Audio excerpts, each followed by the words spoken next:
Welcome everyone to episode 7 of the Hashtag podcast. We have Joshua. Hi guys. So who are you, Joshua? What do you do? So my name's Joshua Lewis. I'm a social media manager here at Hashtag. I've been here for 2 years now, just over 2 years. And really excited to finally be on the podcast. Yeah. You know, John, I was a bit worried. I was thinking, when am I going to get on? But there is a queue, man. You have to wait. So what do you do as a social media manager? You're the first, you're the first social media manager does this go on top? Yeah. Really? Is that how you play the game? Yeah, it goes on top. Wow. As the first social media manager on the podcast, what do you do? I do what you do, John. But I don't tell people what I do, so you need to tell. So obviously, we're in the CS department. So what's CS? Client servicing. So mainly, it's obviously attending to the client's needs and obviously creating sort of kick-ass content along the way. So obviously, we have teams that we deal with, whether it's media buying, obviously the creative team. Obviously, we have executives that we also liaise with. So yeah, my nickname was like Octopus for a bit, right? We'll probably get into that. But yeah, we're essentially, been driving things forwards and, attending to clients basically. Okay. And how would you describe this role in 3 words? Oof. 3 words. I know you like to use a lot of words in general, but we'll stick to 3 for now. That's difficult. I'd say it's challenging. Okay. It's rewarding.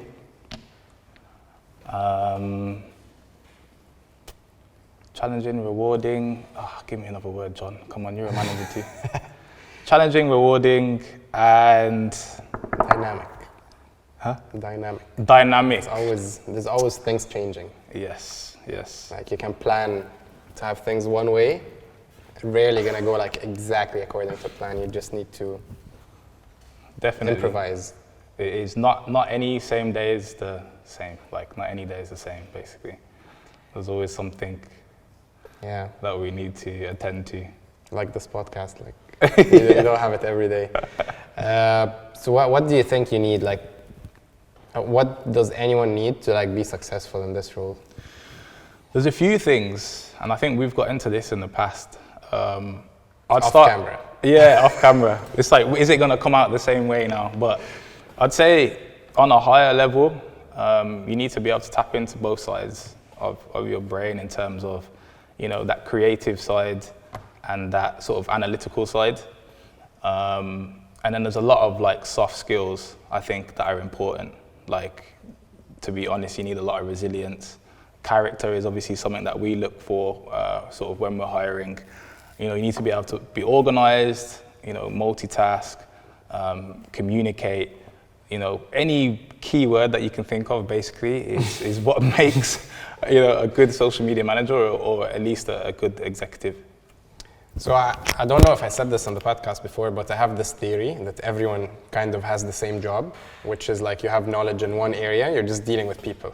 Definitely. So it's about social media, or about videography, or you're a dentist, about teeth, and you just need to deal with people. It's one hand, man. You need to, tell them what you do, convince them, tell them why this is the way to do it, and deliver, do it for them, Yeah, no, definitely. I think it's the same here. We're just basically you're dealing with different people. You know about social media, and you know how you need to plan, what you need to get done, and you deal with the different departments and the clients. Yeah, and I think adding to that, I don't know if I said the organization, but I remember when I first sort of joined Hashtag, and there's that kind of probo period where you're trying to figure out the client and they're trying to figure out you, and one of the main things that they said about me was obviously that I was organized. I was very organized. And at first I was is that it? Is that all I'm good at? But as I started to sort of harness that and really run with that, I was able to, just keep progressing in that and just, really ride with that basically. Because like you said, there's a lot of things going on and a lot of things that we need to, keep track of. It definitely like adds up, like just organizing a small thing adds up, because if you don't, it adds up to having like everything unorganized, and it builds up pressure on you, on the team. Yeah. So it definitely adds up, like Definitely. in terms of organization. Like, I mean, you've made fun of me like because of all the spreadsheets that I have. Like if I can put it in a spreadsheet, I'll put it in a spreadsheet. And at this stage, I have like a sheet that we call the useful sheet that has all the spreadsheet links. So you probably know that meme, like that could have been an email. yeah. Yeah, that applies We'll put to that you. on the screen. Yeah. So today's topic, it's onboarding new people. Cool. So starting from the interview, selecting people, training them, and then letting them be, like giving them more space. Like tell me a bit about that. Like how do you start this journey, like from the job ad? From the job ad, Yeah. obviously it's important that, I think it's very important that as an agency we show that we have a bit of character, So you'll probably see from our job ads that we try to word them in a way that is, invites people in, it's not just like rigid, and then just being transparent about obviously the soft skills that you need, like I says, communication, being organized, and all of the above, working as a team, stuff like that.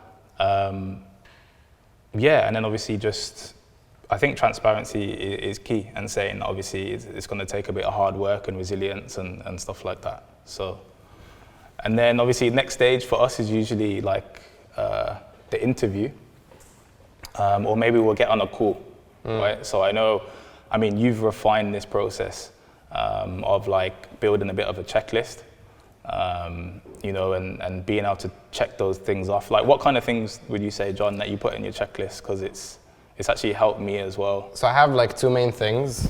It's like I have like work experience, and which is like work knowledge, and then there's character, and each like has like different layers to it, and then I categorize it, like what are like crucial things and what are like preferred, and I rank like based on that. Yeah. But yeah, like sometimes you would let some things go, like sometimes you can go with your gut feeling, like for a hire. But yeah, generally there are like some crucial things that you need, and you'd it's based on like the job itself or the client, like that's you're hiring for. Yeah, definitely. Like you were a basketball player, okay? Like people, we're gonna get to that. If people don't know that, but yeah, when you joined on a fitness account, it felt natural, like this is what you were doing before. Yeah. No, definitely. I mean, like, we can jump into that. I know we're like segueing in a way. Yeah. I mean, we'll go into probably interviews in a minute, but no, that was big for me, joining Hashtag. So, I mean, I started playing basketball at 15, which was a little bit late, obviously, in sport, to be honest, but I've always been like the tallest guy in the office or outside the office, like. In case it doesn't show on camera, it's really tall. How tall are you? Like 2 meters. Yeah, so it's like 6'7". Yeah. So, I was basically able to sort of continue and develop, obviously, with just more ability, really. Luckily, I went to a school where they really embrace sport.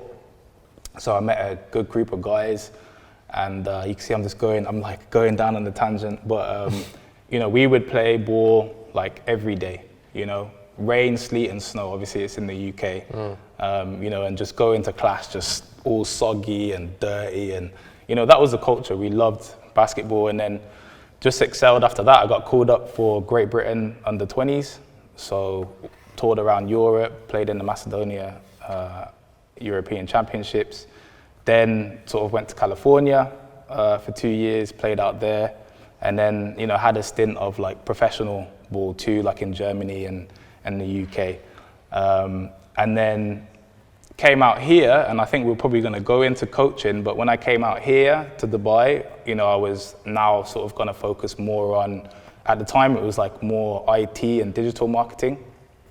But then I saw here that there was a lot of coaching that was going on. Like there was sports academies that were looking for people like me to come and coach. So that was something that I have been passionate about. You know, I basically have been coaching at least pre-COVID at American University in Silicon Oasis. So coaching like 30 different like kids, say, you know, teenagers, say, you know, men and females. And obviously that was a challenge within itself, obviously because you have all different abilities, different skill sets, stuff like that. But my main goal, especially when it was like really coming in and focusing on social, was to try and stay within obviously the sports industry and the fitness industry.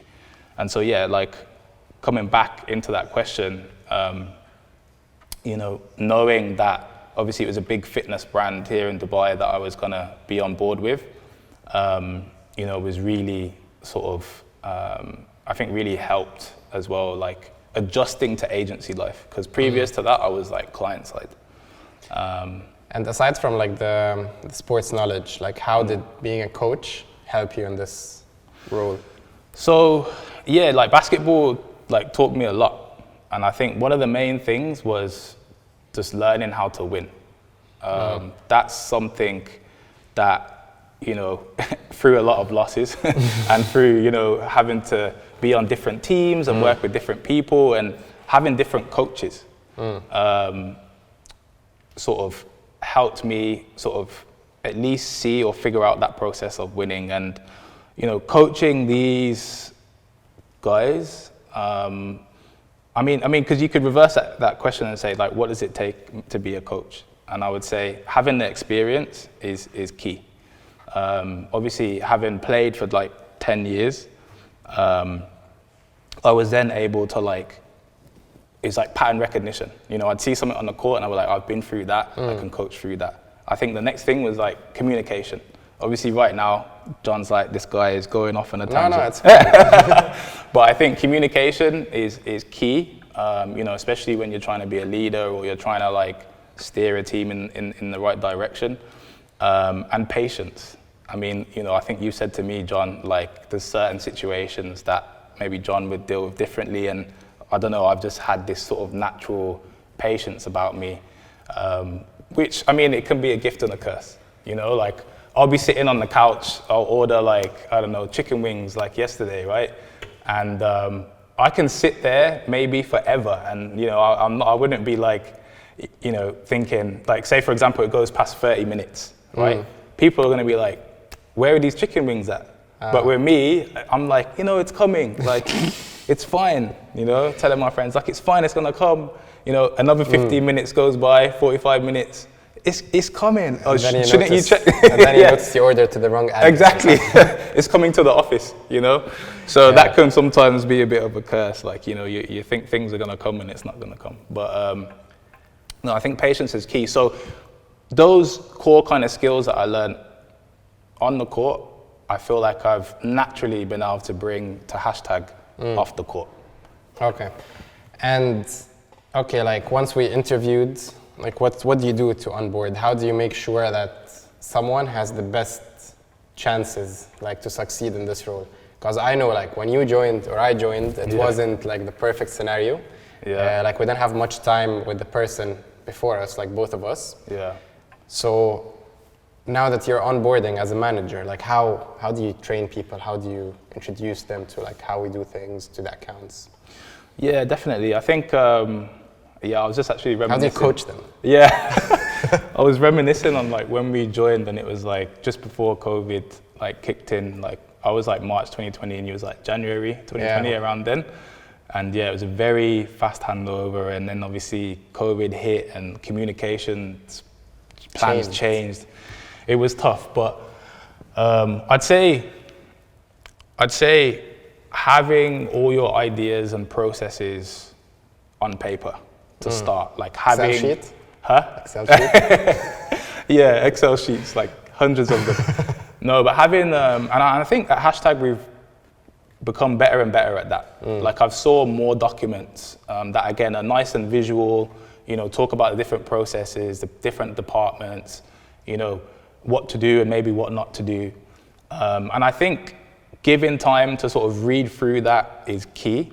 And then also like practically showing them a few things is important. Like we're all different learners, you know, and sometimes someone reading something is going to be difficult, or it's going to be more beneficial if you actually sit and show them like, this is a content calendar, like this is how we do this, this is like the process, you know, the content creation process, and showing them more of a visual on things.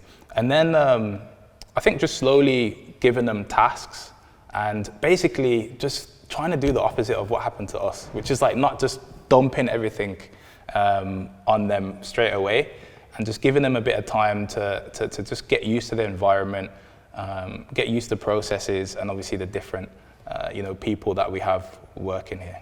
Yeah, I think once you get like the right person, like with the right character, someone that wants to learn and get it done, it's just about like two things: organization, which is the documents. Like you need to have everything they need to know in one place, so they can find, or like many places, so they can find it and go through it and ask questions or find faults with it, because they have, oh wow. I know, I totally forgot about this, man.